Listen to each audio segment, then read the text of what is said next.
مصارف زکوٰۃ۔ قرآن مجید میں سورہ توبہ آیت نمبر 60 میں اللہ تعالیٰ نے 8 مصارف زکوٰۃ متعین کیے ہیں جن پر زکوٰۃ کی رقم صرف کی جا سکتی ہے۔ نمبر 1، مساکین، ایسے نادر افراد جن کے پاس کچھ بھی نہ ہو۔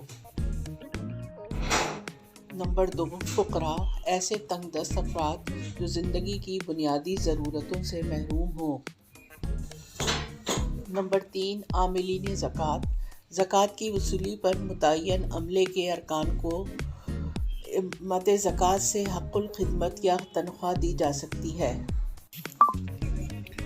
نمبر 4، مؤلفۃ القلوب، ایسے نو مسلم جن کی تالیف قلب مقصود ہو، یا ان نو مسلموں کی آبادکاری اور بحالی کے لیے جو اسلام قبول کرنے کی پاداش میں بائیکاٹ کے طور پر اپنے خاندانی اور موروثی مالی وسائل سے محروم کر دیے گئے ہوں۔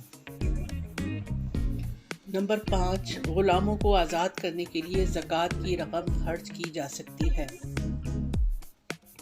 نمبر 6، غارمین زکوٰۃ، ایسے لوگ جو بار قرض کے نیچے دبے ہوئے ہوں اور اس کے ادا کرنے کے قابل نہ ہوں، یا اس سے ایسے لوگ مراد ہو سکتے ہیں جو کسی مالی مطالبے، تاوان، جرمانے میں ملوث ہوں۔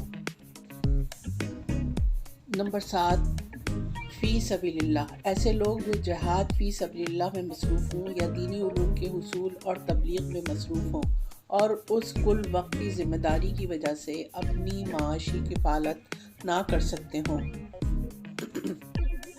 نمبر 8، ابن سبیل، ایسا شخص جو حالت سفر میں ہو یا دوران سفر کسی مصیبت میں گرفتار ہو گیا ہو اور اس کے پاس مال بالکل نہ ہو یا نصاب سے اور ضرورت سے کم ہو، اسے زکوٰۃ دی جا سکتی ہے، خواہ وہ اپنے اصل وطن میں صاحب نصاب ہو اور مالدار ہو مگر کسی وجہ سے اس مال و دولت سے فائدہ نہ اٹھا سکتا ہو، جیسے آج کل بہت سے پاکستانی مسلمان بیرون ممالک میں تلاش روزگار کے لیے جاتے ہیں اور حادثات زمانہ کا شکار ہو جاتے ہیں۔